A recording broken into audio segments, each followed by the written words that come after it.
Stop it. Okay, we're live. Well,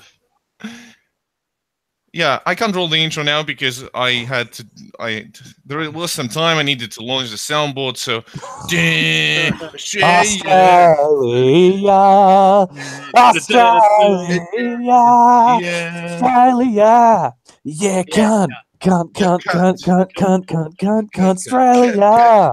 yeah, cunt. Yeah. What you gonna do when we come for you, cunt? Hello and Yeah, that's welcome great. to an evening with comrades. Tonight we have with us Dip Dap. You need to unionize your dog. Oh, fuck, I hear my thing. We also have with us Comrade Pac-Man. This shit is off to a great fucking start. This is like a leftist car crash. We have Eugene. How's it going, people? Fucking soundboard takes 2 minutes to launch, and Tiki didn't listen to me. I'm sorry about that. He accelerated And the you have- dialectic and the sound. I can roll the intro now. And you have I me don't think as it makes the any confident sense. host, TK Jones. Tonight, we will be discussing new, or dare I say it, Trotskyist California, with them wanting to split into two states and leading into other things, of course. Don't forget to like and subscribe and hit the bell button icon to stay up to date. You can also go to easternmarshlands.com. So, how are we all? Well, where do we start? The People's Republic of Penguinistan is still under construction. In 40-degree heat, Exactly. over wherever it is you live. The Penguins are taking the day off, but our tunneling division, made up of the 1st Volunteer Echidna Brigade, is still well underway. Yes, you see, even though I'm a wretched carnivore, is what the vegans would say, I am actually slowly assembling my animal army to accelerate the dialectic. But in all seriousness, same as always, same as I said every week, between the old wage slavery and the spamming of horribly edited anime memes, subscribe to Positive Pac-Man on YouTube. Shameless self-plug there. Yeah, one of my posts actually went viral on Comrade Lenin's dank meme stash, which I thought was kind of funny considering that it was a post entirely about mocking tankies. So I thought it would be a bit of a. I thought I was going to be going into a hostile crowd. I originally uploaded it there as a hostile crowd. Apparently, they thought it was freaking hilarious because I also intentionally made fun of the anarchists as well. Yeah, I basically. No, stop, Anarchitties, don't do that. But the Holodomor. Oh, no, you've done it. Here they come. You said the H word. You said the fucking H word, and now the tankies will descend. The tankies will descend.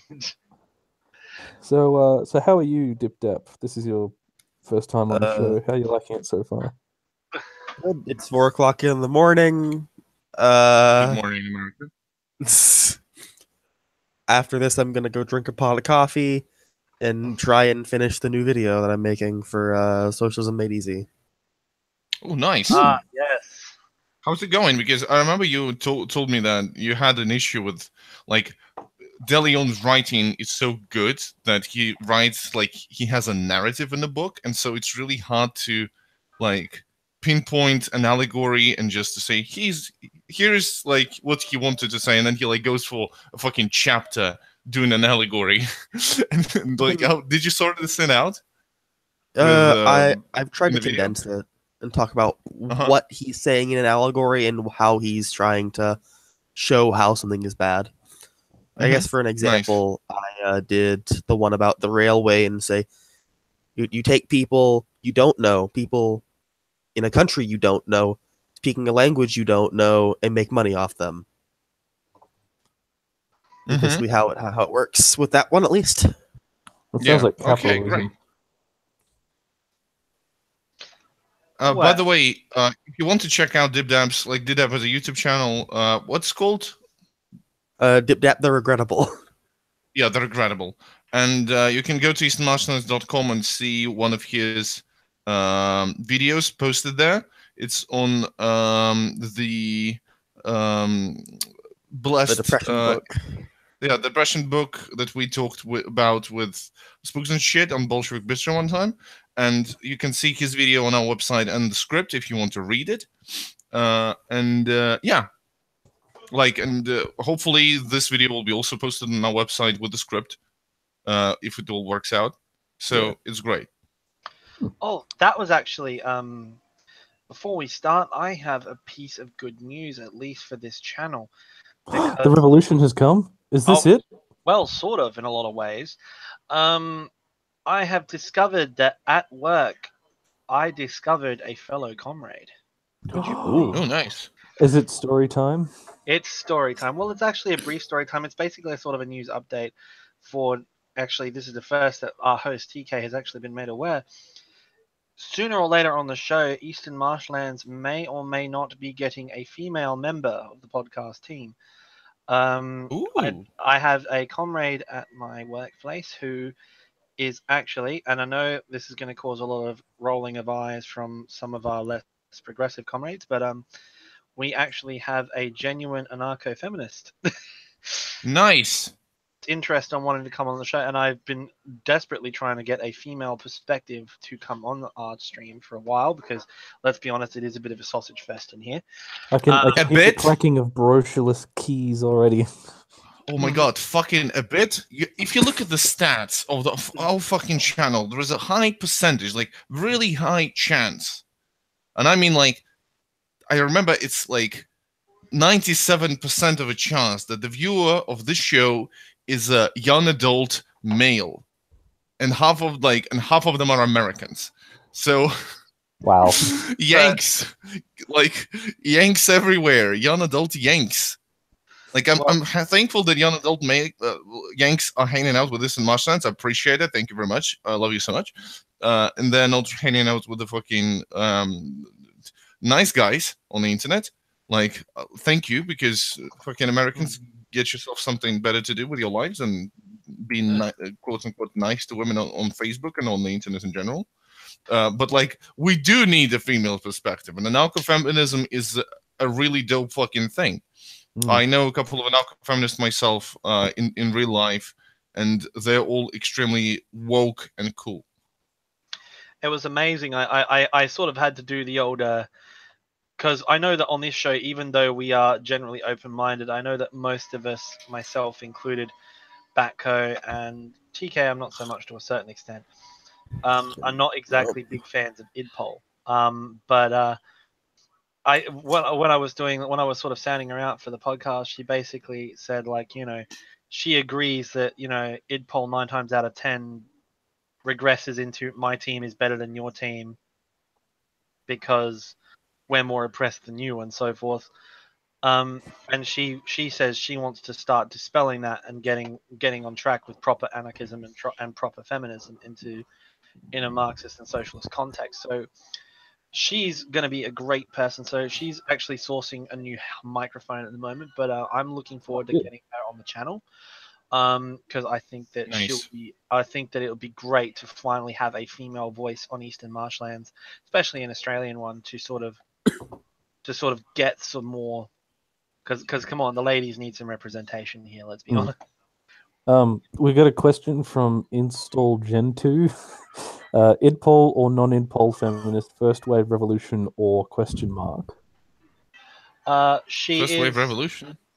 She is a I will be honest with you. The we sort of, I think we mutually bonded on a mutual love of Emma Goldman, so we got on there, okay. But I think the biggest component was, and I'm sorry for any of our Marxist-Leninist comrades, but the one thing we both agreed on was we both rolled our eyes at the same time and said the following word: fucking tankies. It seems to be the most common phrase. Just a heads up, and when I say tanky, I'm literally talking the DPRK is truly democratic. Stalin, it is the only and last bastion of true socialism. Exactly. Stalin did nothing wrong. If Stalin did criminalize homosexuality, it's probably because the gays of Russia were forming a Trotskyite split cult. Of course. So Trotskyite gay sex was going to lead the counter-revolution. So This is the thing. Where do we sign up? What do I sign up? It's a secret gay Trotskyist cult, and it's not like a political party. It's a cult. It's like an outright religion. Sounds like They socialist pray to the alternative. god. No, Maybe this is how it came to be. This is the origin story. I could just see it now. Hi, my name is TK the Fantastic Faggot. The revolution starts now. New show coming to Eastern Marshlands. TK the Fantastic Faggot accelerated the dialectic through gay sex. Oh my god. Hard and fast. Oh yeah, man. That I actually 10 out of 10 would watch that show. Okay. Speaking of That would be Comrades, amazing. I made 2 new ones. I forged 2 new ones. You forged 2 new ones. What? 2 new comrades. I turned a friend into an ancom. Oh hell Cool. yes. Amazing. Did you get him to read the bread book? I gave her the bread book, mutual aid, and letters from Emma Goldman. Oh, letters from nice. Goldman is great. It was actually, like the collection. Oh yeah, I actually I ordered my reading list. It's gonna be great. I've got my reading list shipped out by Amazon the other day. I'm sick of reading PDFs. So I decided to get hard copies. Yeah, I feel the same way. I can't do Bourgeois fucks. Yeah, I know, right? Reading books, not pirating books. Reading is not only bourgeois but degenerate. You bloody people who can read books and PDFs with ease. I wish I could do that too. No, I'm actually, guys. I am unironically probably going to do a LibriVox recording as a volunteer. I am, and you guys know that it could only be one thing. UFOs and Socialism by Jay Posadas, the audiobook. Yes. I would listen to that I every will day. read- I will You know how like they get different people to do like different chapters if the book's really long. You'll be the one guy that volunteered to do that book, so you'll have to do every single chapter. Well, it's not even a proper book. It's actually just a pamphlet, but it's a really long one. But I The will. world's But I'll upload it on my channel, and I'll just be like, "Yeah, this is Posadism." And you know what? I will actually. I think I will read it, but I'll do like a subtext, and I'll say with annotations, and I'll just throw in memes here and there. With annotations. With annotations. No, like, talking about audio. Yeah, I'm sorry. I'll just be like, and so our alien comrades will have achieved full socialism already in a previous time. Like, annotation. Dude, like, seriously, what's not to love about Posadism? I mean, first they nuked the whales, and now we have aliens providing socialism. We don't even have to do anything, guys. It's like Posadist leftcomism. We just wait for socialism after we blow up the planet. Nuclear armchairs. Yeah, exactly. And it's the only way to like make the Leninism whole again, because it's like you tell them, you explain them like, we will just wait for socialism to happen. It's like, wait a second, you're a bunch of Trotskyites who also are proposing just sit around waiting, and then you're like, but we'll do it in nuclear bunkers, and now all anti-revisionists are on your side. Yeah, because it's like actually, all of them. Actually, no word of a lie. Right now, I went out to dinner with my grandparents, and they didn't realize it. But right now, I am wearing my shirt, and my shirt says, and I quote directly, it's got a picture of nuclear bombs going off with flying saucers everywhere, and a giant bunker right in the middle. Uphold Hosius positivist thought. Exactly. This is the only way to define Leninism. The only way. It's Hosius and Posadism, two most advanced versions of both branches. Joining together. It's great. Let's jump into the topic of the evening. California. Talking about splitting. Dip Dap, could you give us a rundown on what has, I think, just happened with California? I'm not sure. While you do it, I'll be back in just a second. I'm not completely sure it's set in stone yet. But basically, everywhere that isn't metropolitan California wants to secede from California and make a new state with the very creative name New California. Jesus Christ. And it's 80% of the state of California or so. When you Is it a republic? They don't want to be a new country, they want to be a new state. the 51st state. Yeah. So when you showed me the map of it, it's Mhm. what's in blue is Los Regular Angeles, California. Sacramento and San Francisco, with like a little blue line connecting all three of those, and then the rest of California, which is like, as you said, 80% is all yellow. Mhm. And it's the yellow section that want to be the 51st state. Is that right? Yep. They're gonna beat Puerto Rico. Puerto Rico, the 52nd state. I fully support that. Fucking Puerto Rico, fucking colony of America, just sitting there. It's no representation, no power. Fucking insane. I'm back, people. So what's this come from? Why is this dare I say it, rural areas of California wanting to create a whole new state? All right. So the areas that are really metropolitan are 100% Democrat, basically, and that's why California is always blue. Because they're a winner-take-all state where every electoral vote, if you get 50% plus one, you win that state. Right? Mm-hmm. So, yeah. Well, most states are like that, but still. So they want to get away because they can actually vote differently. So this super voting block within these three cities is just super democratic. And then the rest of California is like, no matter how we vote, we don't get a say because of the super cities that are on the West Coast. So is it purely just down to representation, or is there like a deeper like probably also culture? Movement? What was that, sorry?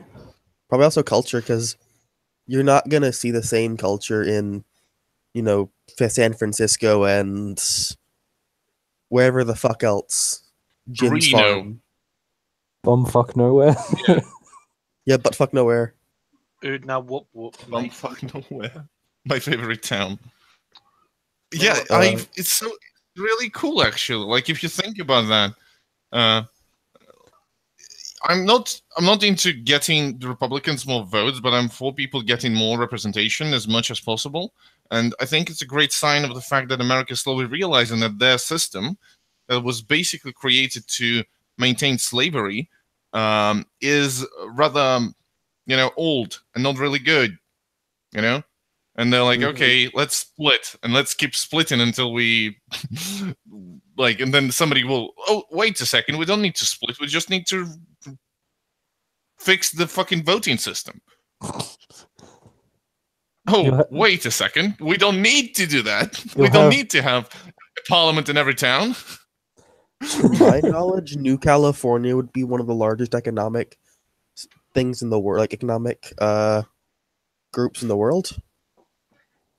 Because that's where all the New California is the rural one, or yeah, the new one, rural one.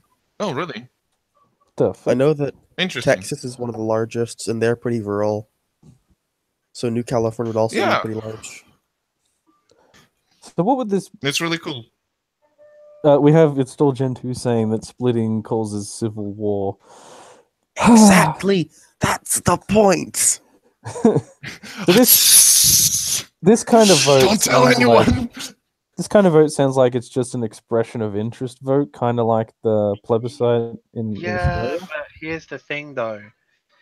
Then all it's going to be is like you're going to have all the rural Californians armed with AR-15s and shotguns, and like besides the gangbangers on the coast, like what's the other California going to do? They're going to throw lattes at them. I mean, seriously, let's be frank about this. The African American street gangs are going to be the only Californians who are armed. Everyone else is just going to be like those California liberals who cried when Hillary lost an election. So I'm all for South Central People's Militia. When they secede, The Civil War is a surprise tool that will help us later. Well, if Antifa is as big as the right-wing media claims they are, then I guess we're going to see anarcho-syndicalist states of America in 2 years, boys. Let's do this. Well, you only need Yeah. like 3% of the population to overthrow a government. Motherfucking Vanguard, let's go. See, I think The American Revolution with 3%, yeah. I think if you take a map of like the demographics of California, you'll see a big divide between people who live in the city and people who live out in rural areas. And you see this all over the world, especially in Victoria, where it's like Victoria is the city of Melbourne is this metropolitan superstate, city-state kind of thing, and then everywhere else in Victoria is a row of houses with a pub on each end. So it sounds like it's a similar thing in California, where it's not that it's not that it's actually that it's people in San Fran think, oh, California is just San Francisco, so whatever San Francisco wants, the rest of California wants. And then the rest of California are trying to say, no, we don't want that.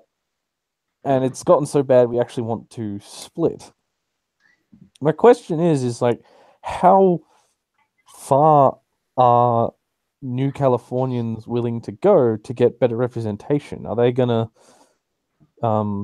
just vote and vote and vote as much as possible? Or are they going to have militias lining the city limits of Los Angeles saying, no, get back to your metropolitan area. This our area now. This is our New California. Like, how far is it going to go? Hopefully that far, if need be, because then it sparks something. Well, New I'm pretty sure California that will be the vanguard. So you're saying it's going to set a precedent for future insurrectionary action? Oh yeah. I wouldn't remember go last that year- far. To a degree, it wouldn't. will. I mean, last year, Yeah. California was talking at full secession. Yeah, I remember that. Like, it was minor, but still. Well, was it California or was it San Fran? Was it was was the it whole just the West California. Coast saying they wanted to secede? It was the West Coast, and then I think Washington and Oregon had some. That's where Cascadia comes from. Yeah. What is like, in my Cascadia? opinion- Oh, Sorry, yeah, you go I'm ahead. sorry. Eugene. I You go ahead. want to say before we go into Cascadia that, like, I wouldn't go as far to claim that it's going to be a civil war and it was going to set a precedent. There will be, like, because if it was the case, then we would have seen it bubbling up from the long distance, and we have seen the, like, movements for secession of Californian state from America. I remember that, and people were talking about that. But at the same time, to do that, to go with this, you need an organization. You need an organization that has been doing it for some time already. Like, you can't have just a fucking civil war happen out of nowhere if you have no one supporting that beforehand, building up organizations, like, be it a vanguard party, be it a insurrectionary groups that have been active for some time, because then it doesn't happen just because, it doesn't just happen. Like, of course, there is a case to be made for spontaneous organization, stuff like this, but for that, you need a big event that will be, that we cannot expect. Like, for example, a giant economic crisis, something like Great Depression could have easily done this, Black Monday in Europe, and in America that went to Europe and fucking was a huge contributor to communist revolutions in the beginning of the 20th century. Like, those big events can do this. Unfortunately, for now, we can't really claim that. I think it's a good first step for just, getting this idea out to people, and starting them talking about the topics of representation, talking about politics and how representation works. The socialists should be there saying, you know what, the whole fucking system just doesn't work, and we should reimagine it and reshape it. Here's what we propose, like be it an industrial councils, be it local local town halls that are converted into full out, basically representatory, parliaments that have each city has its Soviet, basically councils, to taking city hall and making it a council. Like good idea, should be talked to people. Like we should be discussed and should be proposed to the masses. Like those things are really valid, and I think it's a really good first step. That's all I can say. It's a good first step. That's just my take on it. Maybe you think different. It shows the cracks in the system. Yeah, exactly. It shows cracks. I don't think it's good enough just yet. I think this might be the only step they will take. I've taken like a very pessimistic sort of look at it, in that because it's not a passionate breaking away from America, it's just trying to redraw a few borders within the American political system. It seems as if if they hit a brick wall and they'll say, no, you can't actually split California into two different states. It seems like they'll go, damn, but we're still gonna act like we are a new state, but we won't be. But we're still gonna act like it. It seems like it'll only go. What do you mean by act? Act like it. What do you mean by that? Well, you'll have, say, people in San Diego saying, "Oh no, we're from the new California," but California's just so like developing an identity, sort of, Yeah. So I feel as if it'll only go that far, but this is only because I haven't got like an inside knowledge. I haven't been living in San Diego. I don't know. There could be people marching in the streets, creating anti-San Fran militias. I don't know.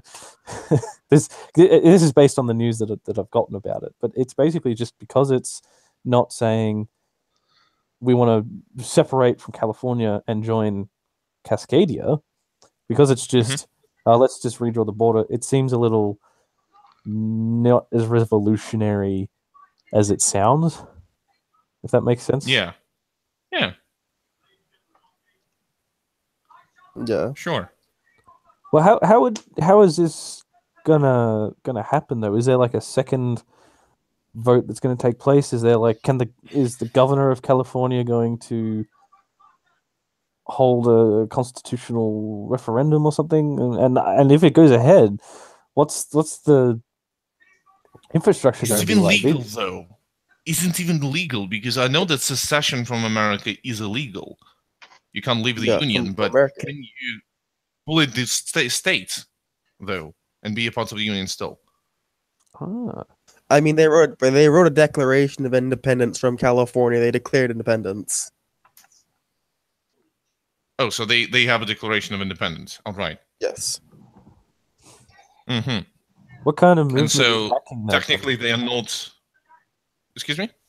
Well, what kind of movement is backing that though? Because I could, like, on a piece of paper, write up and say the Nullarbor stand secedes from Australia, but I'm just one guy. What I'm thinking is, like, is there a massive grassroots movement within the New California area to secede? Is this information that we have, essentially? I'll look for a minute. Yeah, because we haven't heard anything like that, and the leftists that live in Cali on the American Journal would have told us about that. We would know if there was an organization. We would know. I didn't know about this till today. Yeah. I just saw it and messaged you and TK.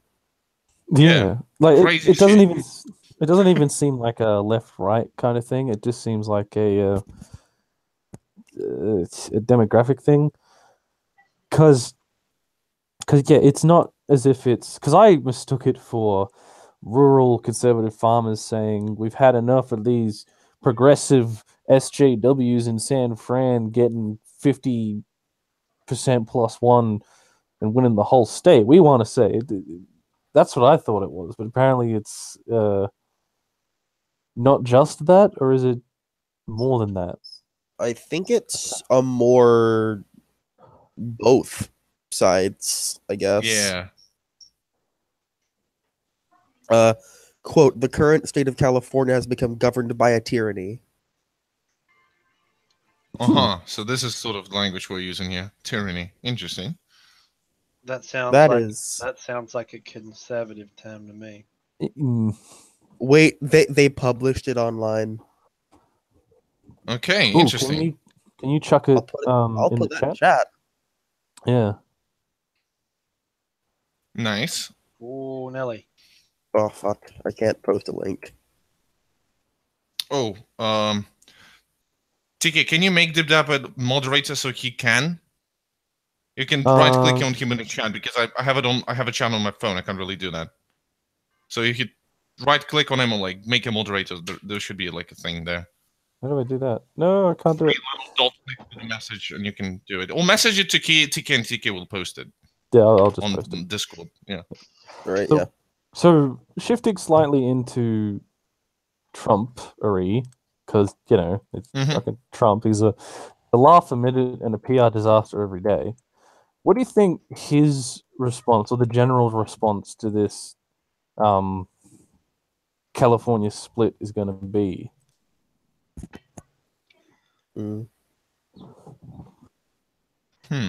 I don't know how much it's going to actually get, like, for stuff, but they're talking about the right of the people to, like, vote. Throw off the bonds of tyranny. Like, it's very secessionist diction. It does sound very right wing to me from the sort of language they're using. Yeah, I would say so too. Like,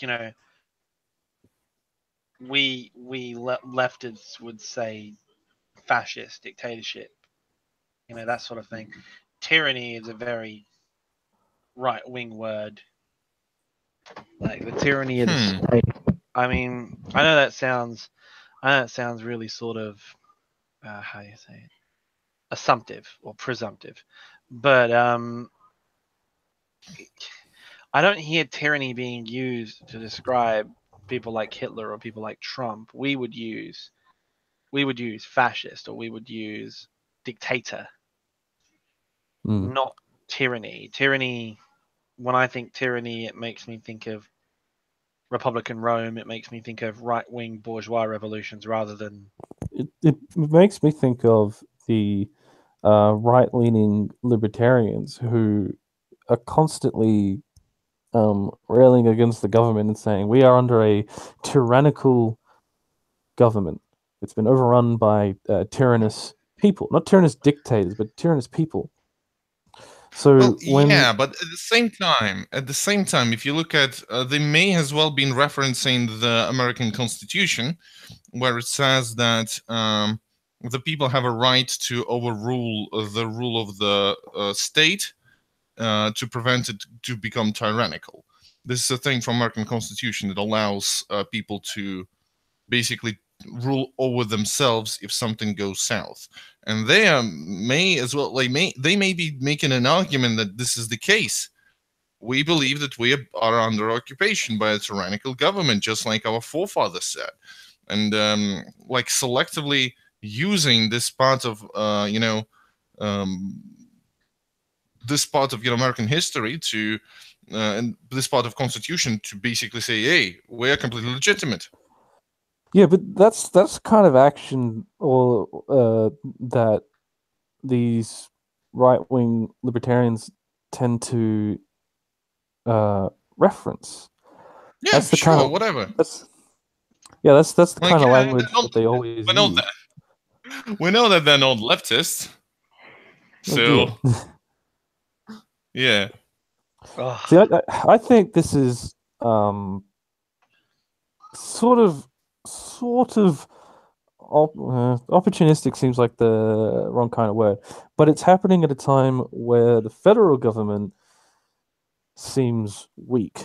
especially with how Trump, in like an international sense, has taken the U.S. as the leader of the free world and turned it into the incompetent leader of the free world. So it also seems like a good time domestically for states to start trying to be like, all right, the US was set up as an agreement between all these states, so we're just an association of states or a union or a United States. Yeah. So it seems like maybe because of Trump and his getting the 24-hour news cycle focused on him, it seems like it's a better opportunity to do it to try to secede now. My question though is Trump going to be too incompetent or too distracted to try to weigh in on this new California issue? Well, Or you can just flat out ignore it. Yeah. They just will ignore it because Trump's incompetence is precisely there to distract actually from, in my opinion, a stronger American federal government that is now fully controlled by Republicans that can do whatever they want. And they do whatever they want because they can pass crazy laws unnoticed because Trump has dominated the news cycle. People are talking about Trump. They're not talking about real shit that is going down. And they're not talking about bills. They're talking about, look what he tweeted today, boys. Yeah, haha, Trump's more like dumb. Haha, They turned it into a comedy okay. show and not an actual news cycle. Yeah, and it's precisely it works so perfectly for Republicans. They're like, okay, we really dislike the fuck, but we can do a bunch of shit while we're here. We might as well. Let's pass crazy laws and crazy shit that will benefit the rich more and more. They're doing it successfully.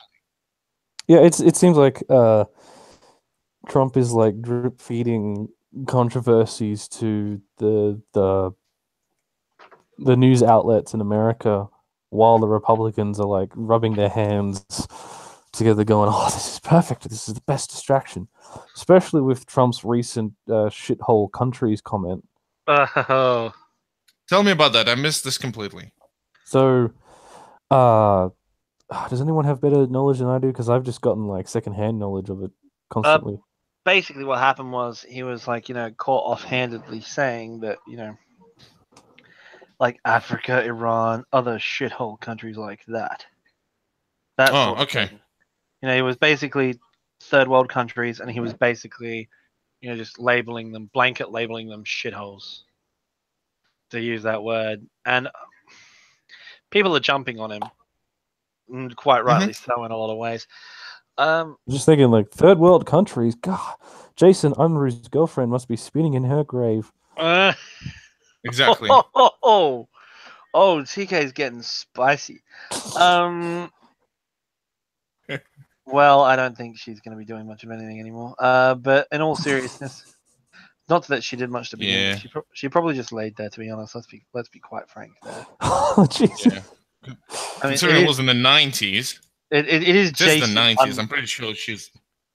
Yeah. It is Jason Unruh. Let's be real. Exactly. Yeah. To be quite frank, it's just the idea that he can say this. I think that might lend some credence to what you were saying there, Eugene, because quite frankly, if you look at the state of the United States economy and you look at the level of poverty in the United States, which is at an all-time high, yeah, but the economy is great, by the way. Oh, okay. Hey, guys, you know what time it is? What time is it? Story time. Oh, story time. Another story time. Story time. Story time. It's a new jingle I just came up with. Story time with Positives Pac-Man. Okay, so anyway, I was in. Okay, long story short, I was driving up to a mate's house party last weekend up in Uriutpa, which is regional South Australia, which I'm sure you guys would know. And wouldn't you fucking know it? Wouldn't you fucking know it? My goddamn car decides to have a coolant leak. The hose to the radiator fuck. splits and coolant leak. Now, thankfully, it's a relatively new car, so it's under 3-year warranty. But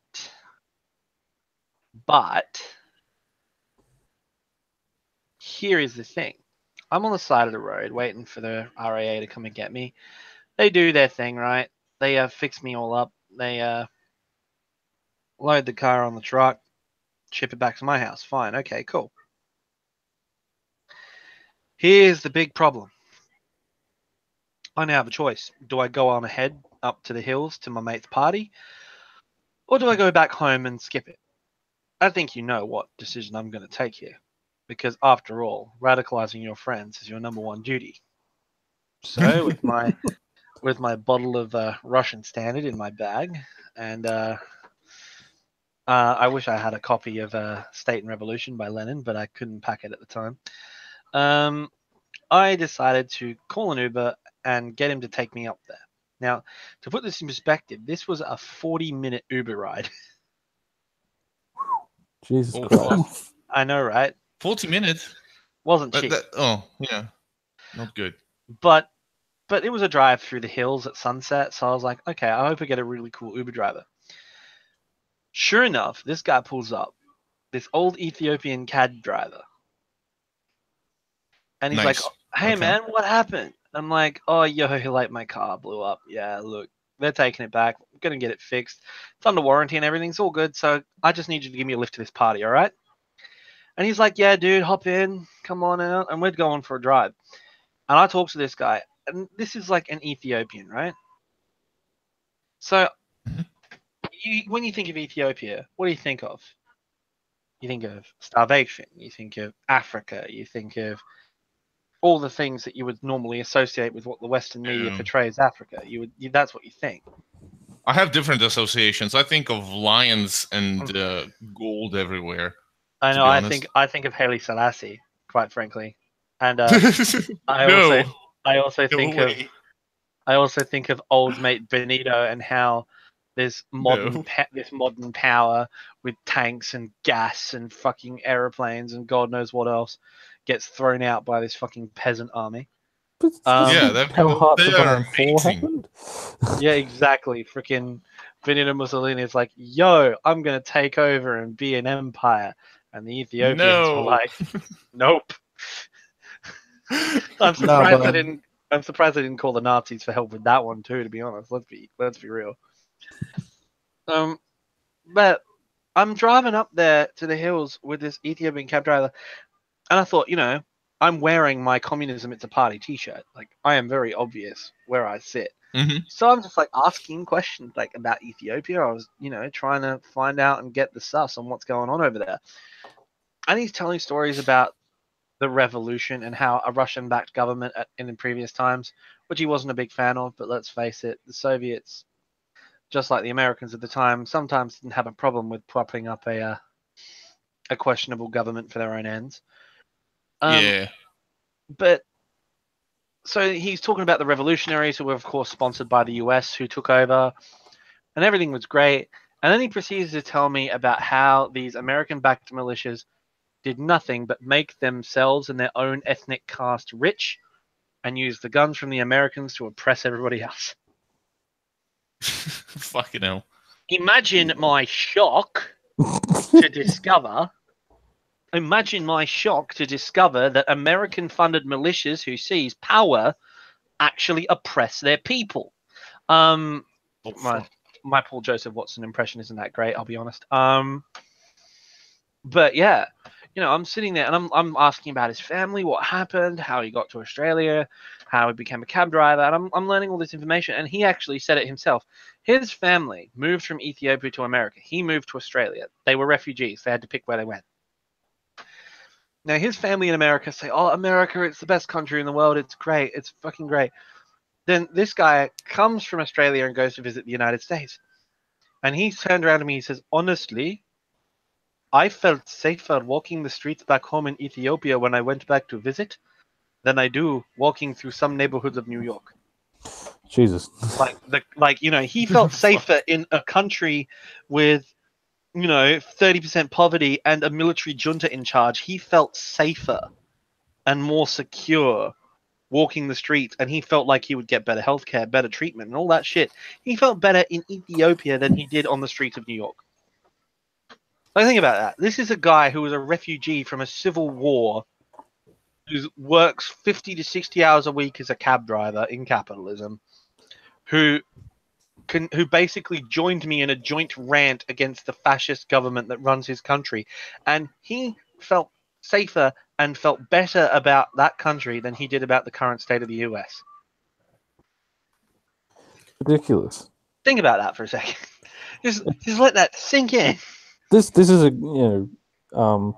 is an indicator of how bad the U.S. economy really is, because we have 10-minute videos of like people walking down different streets or driving down different streets in different cities, and it's just lined with tents and the homeless, and they can't get food, they can't get healthcare, and yet Donald Trump, to make it all go full circle, Donald Trump has the shriveled up cojones to say, "Oh, other countries are shithole countries."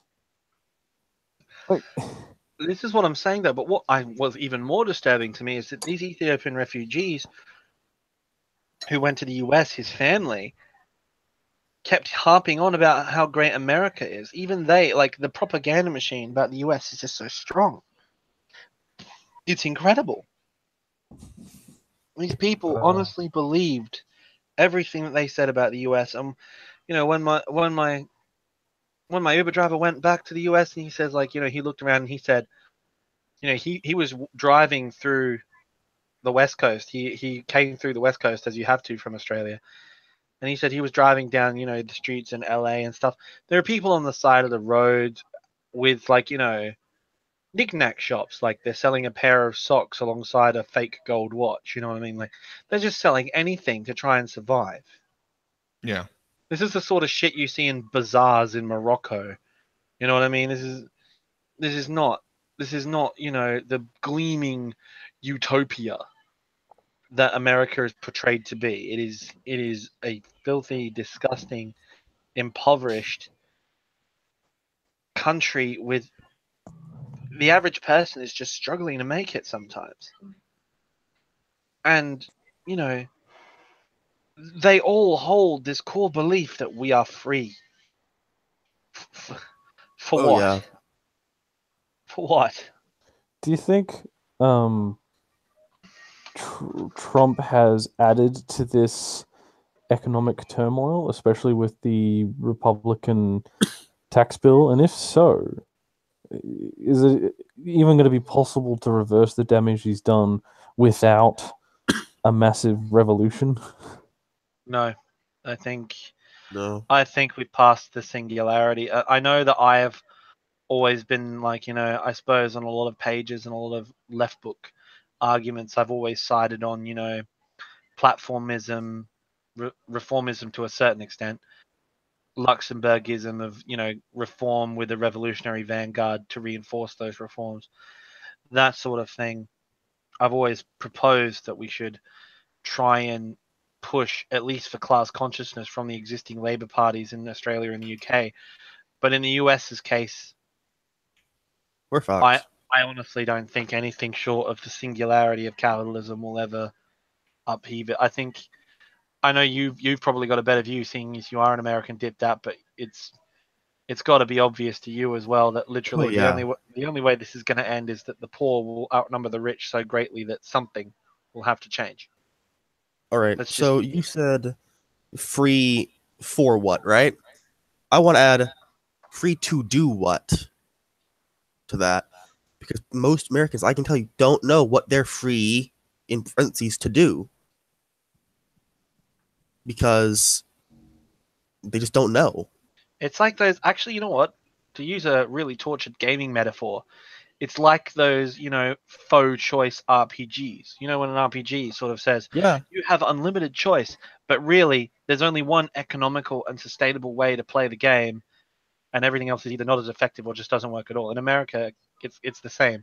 You have to study certain things, you have to pay certain bills, and you have to do certain things, otherwise you will starve.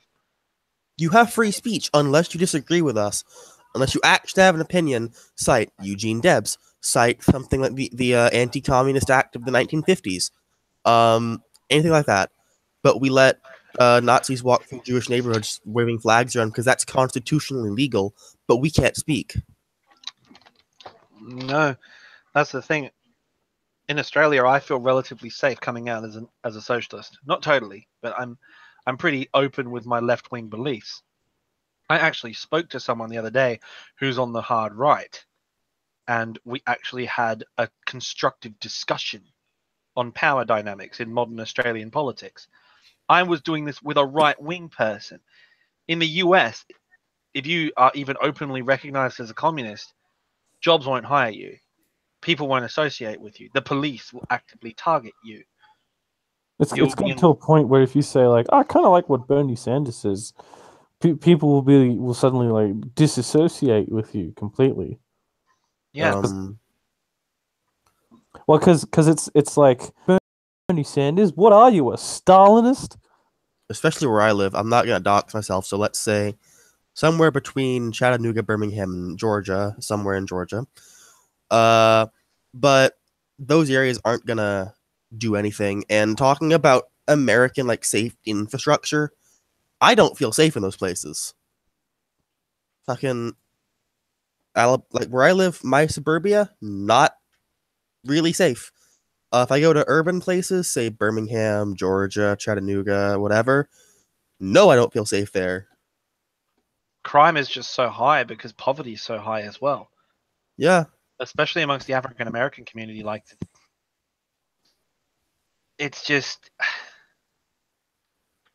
I don't know. I don't want to say it because it really sounds defeatist, but I'm unironically leaning towards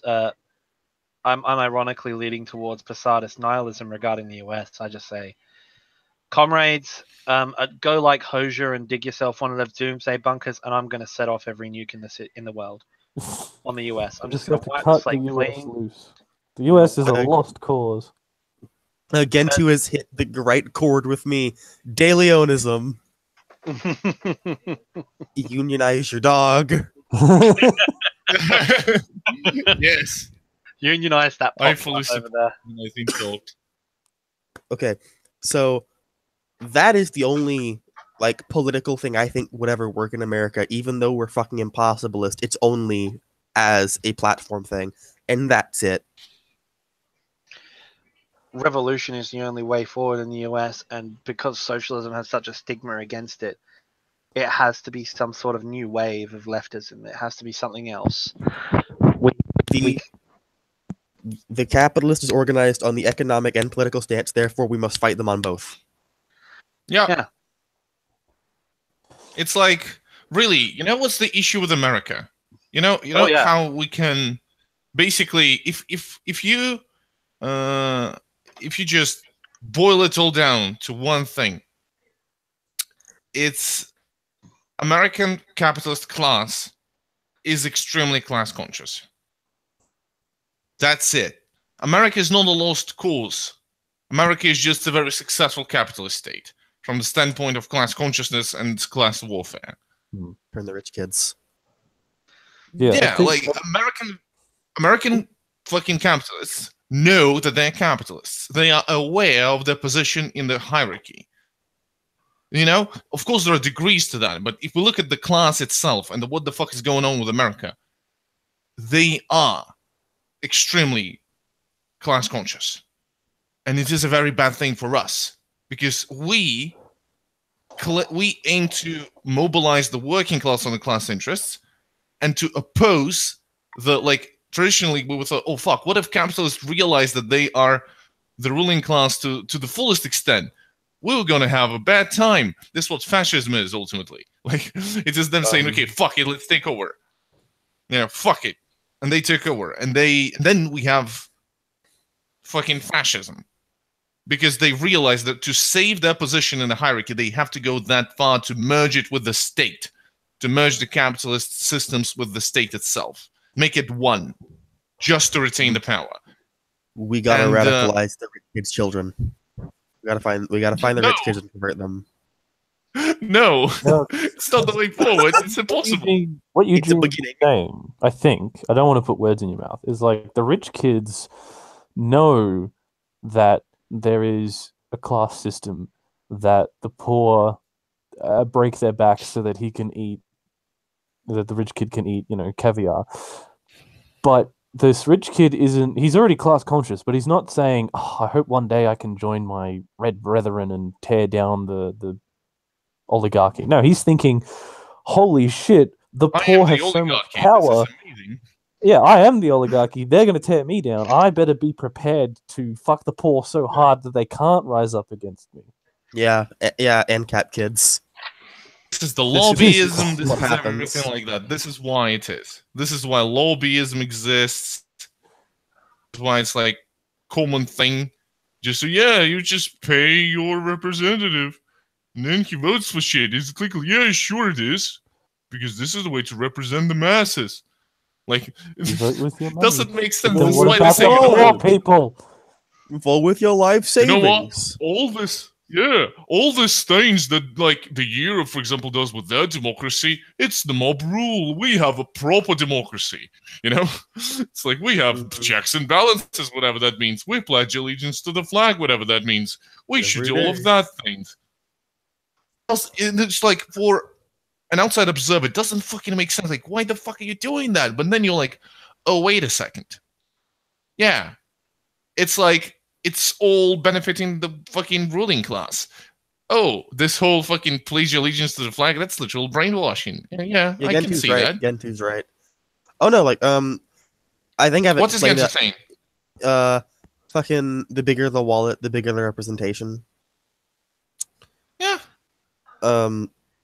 But basically, when I've never, like, I always stood because otherwise the teacher would yell at me. But in 9th grade, I had an actual fascist for a teacher. So she got mad that I didn't say it. What was it you were not saying again? Sorry, Pledge of Allegiance. A Pledge of Allegiance. Good. So you just stood, but you didn't say it. I didn't say it, didn't do anything else like that. I just stood, and that was it. And then my fascist teacher yelled at me because I didn't do it. There's such a there's a strange, like, class of people where they say, I love America, or even like Australia is the best. Like, you gotta, love the flag. You gotta pledge allegiance to the flag. You gotta, we have a right to free speech. So long as you're peaceful. But then when someone, like, peacefully demonstrates, they crumble. They're so fragile. They're like, how dare you take away the rights of others? How dare you insult our democracy? Well, yeah, like you were expressing your right to not pledge allegiance to the flag because it's free speech, and then all of a sudden your teacher's like, how fucking dare you express yourself and exercise your rights? God damn it. And this was back when I was like a dem sock. Jeez. It reminds me of the good old fucking Trump again with the whole NFL thing. Yeah. Like, fucking hell, just get over it. Like, it's about black people. Shut the fuck up with your bullshit. No, it's disrespecting Trump and America. It's like, fucking hell. Maybe there's reasons. Like, maybe there's a reason. There's people who are saying, like, the only American accent I can really do is the southern one. I apologize. We got these Black Lives Matter people that are violently protesting in the streets. I wish they could find a peaceful way to do it.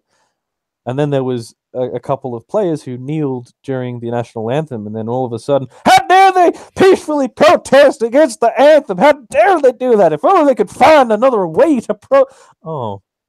Yeah, it's like, don't fucking teach people how to protest. Fuck off. It's like, it's not your protest, then shut the fuck up. Well, it's about Trump. It's not about Trump. It was never about Trump. You made it about Trump.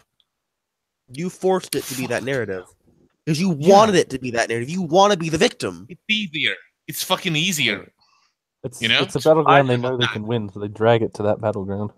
I just hate the victim mentality that both sides are sort of perpetuating in general. It's just this huge clusterfuck of, people hating on one another, and it's like I can't, like, on one hand, like, sometimes there is just a distinct lack of class consciousness from the Black Lives Matter movement, but on the other hand, we have a U.S. government which is literally siding with, or if not acknowledging, the right to protest of fucking literal Nazis. Like, these aren't it's not Antifa being all pejorative and whiny little bitches. They're not going up to the conservative part. They're not going up to the Republican convention and going, "Oh, fucking, you're all fascists. You're all fucking assholes. We all hate you."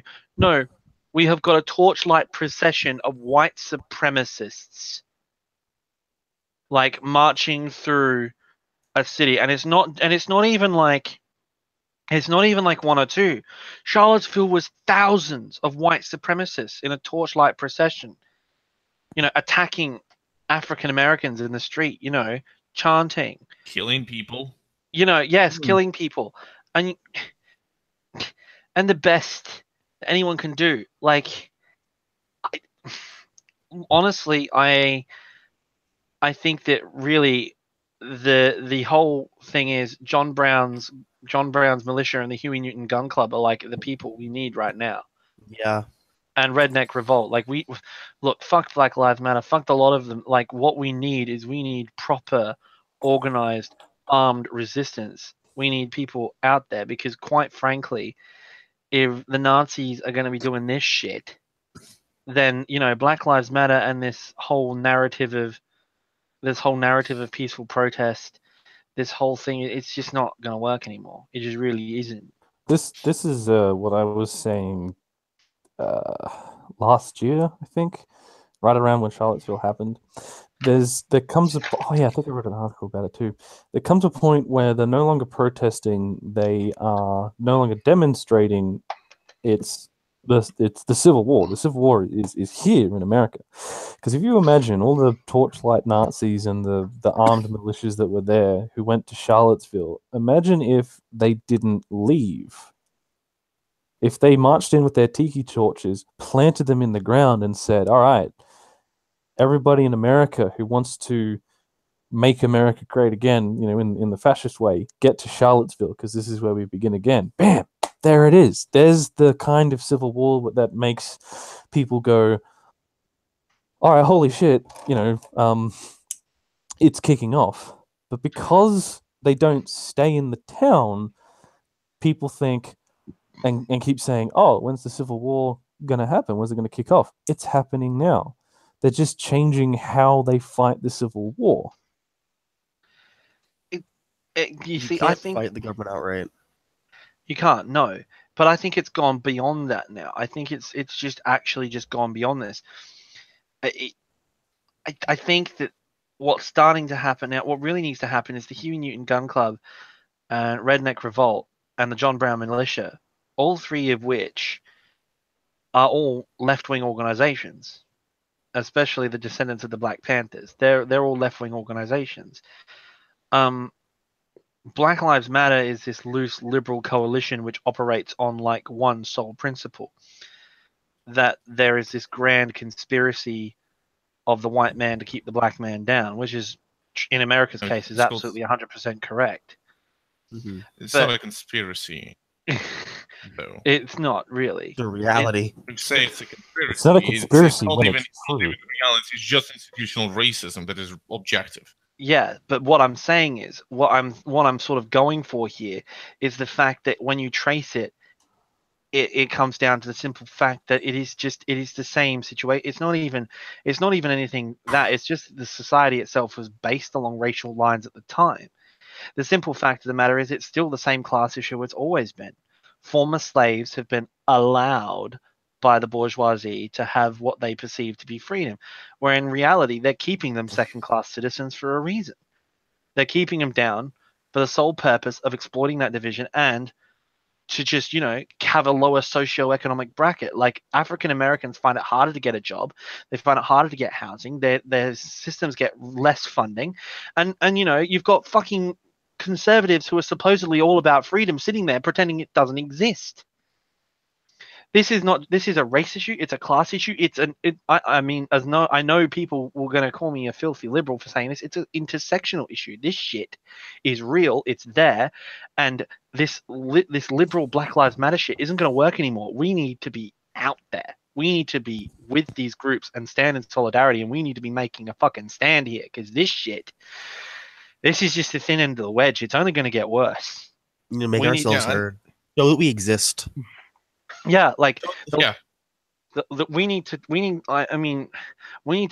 stop this, you know, this apologism. Like Martin Luther King was famous for being pacifist, but I like to quote Bernie Sanders in his more radical days before he went into the DNC, which I think he just did it as a front, to be honest. He actually said it in one of his speeches on C-SPAN. You know, it goes into, okay, like he said, okay, they were talking. This was while the Soviet Union was still there. That dates it. But he sort of said to them, okay, Martin Luther King. We celebrated Martin Luther King Day. They actually had in the state of Vermont. They had the Soviet Youth Choir there. Funnily enough, for Martin Luther King Day, which I thought was great. But what it was really about was he says, you know, Martin Luther King met the president. He was talking about black rights and the civil rights movement. It was great. And then he said this: the issue is not a race issue, it's a class issue. And everyone went, whoa, here we go. Filthy commie Sanders. But he said it. He said, you know, this was before Obama came along. He said, if a black representative came up, like, you know, Ben Carlson, for example, came up through the Republican ranks and said, okay, I want free market, I want to cut taxes on business, and I want to lift America's up by its bootstraps, you know, a black candidate for a black future for America. You know, the Republican Party and the conservatives would be like, time for a black president. Let's go. Let's elect America's first black president as a Republican. But the moment Martin Luther King started going, we need to be working class blacks and working class whites need to work together and create a more equitable society with a fairer distribution of wealth. Suddenly, 2 or 3 months after he says that, he gets shot. Another thing that liberals like liberal and centrists like to neglect is a riot is the voice of the unheard. Another thing by him. There's a weird like thing where you could have you could have 500,000 people marching through your capital, singing and chanting, and no one will listen to them. They gotta get rowdy. They gotta get like flares going off in the middle of the street. They gotta start yelling to be heard. But the weird thing is when they start, like, instead of asking, you know, can we be heard? Instead of saying, no, hear me, you fucking listen to me, and they start breaking shit, suddenly the entire movement is like, oh, anything they say is defunct now. They might be saying there's poison in the water and you're putting it in there, but they broke a window. Fuck off, fellas. Store window lives matter. Yeah, like this is what genuinely pisses me off, because it's not just that, it's the reactionary thought you see on the side of some African American groups in Black Lives Matter, you know, where you have reactionaries in those groups as well, who are all like, you know, who are operating entirely on an idpol only platform, where they actively, you know, push away white allies and so on, like by actively, you know, saying, you know, holding them accountable and all that. I think that this is the one thing that I think Huey Newton got right, and Fred Hampton especially, who came out in the Panthers and said, you know, this it is the solidarity of all working people. I mean, every injustice done to the African American community injures the American working class as well, because there's, you know, an injury to one is an injury to all. This is a simple fact. And, you know, the reactionary behavior of some branches of Black Lives Matter and the total the total obliviousness and refusal to comment by the Trump administration and by the American upper echelon, and well, they should have just stopped being poor. Right, okay. It's just driving a further divide, and they're feeding on it. The solidarity of the working class is paramount, and at the end of the day, as I've been saying again and again, we need Panthers 2.0. We need the Huey Newton Gun Club. We need the John Brown Militia. We need Redneck Revolt. They all need to form Panther 2.0, and they need to get out. They need to be out there. They need to be in the streets. We need to be getting people together under a banner of collective organization, and that's what needs to happen. And they need to take it to them directly. It's time to stop fucking about. I think that might actually be a good note to wrap up on, unless anyone else has some final thoughts before we go. Happy birthday to Martin Luther King. Yes. Because it's Martin Luther King's Day. I think it was yesterday. Happy birthday. Also, I think it's really cool that we talked a lot about him today. I think it's rather cool. Also, I'd like to say it's been almost 100 years since Rosa Luxemburg gave her life for us, so I think we should all, acknowledge that as well. 101? Excuse me, I couldn't hear you. Almost 99 years ago, as of yesterday, Rosa was killed by the Nazis. So I think we need to sort of mention her, and I'd like to plug the fact that the first book I'm going to be reading, and I encourage all of you to read it as well, is Reform or Revolution by Rosa, as well as her assorted works as well, which I'm going to be reading over the next few weeks. So I hope everybody else is going to join me in a little bit of gratuitous Luxemburgism. Add a note here that I apologize for getting animated about this sort of thing, but I think that on a personal note, I think it's about time that, in honor of Martin Luther King, I think it's about time that not just leftists but the African American community as a whole, I think we really do need to start coming together as one united front. So, Dip Dap, anything before we go? Not really. On my side now. I guess my last thing would be to say, Dip Dap, you should move to New California and work your way up through the party that'll eventually take over, and you should radicalize the hell out of it. I'll make the New California SLP. Yeah. All right. Thank you all for joining us. Special thanks to Dip Dap, Comrade Pac-Man, Eugene, and to everybody in the chat. Thank you for joining us. Don't forget to like and subscribe. Hit the bell notification to stay up to date. You can also go to easternmarshlands.com. And if you want, you can hang out with us on the Discord after the live stream. Thank you all for coming. We'll catch you later. Yep. See you guys. Peace.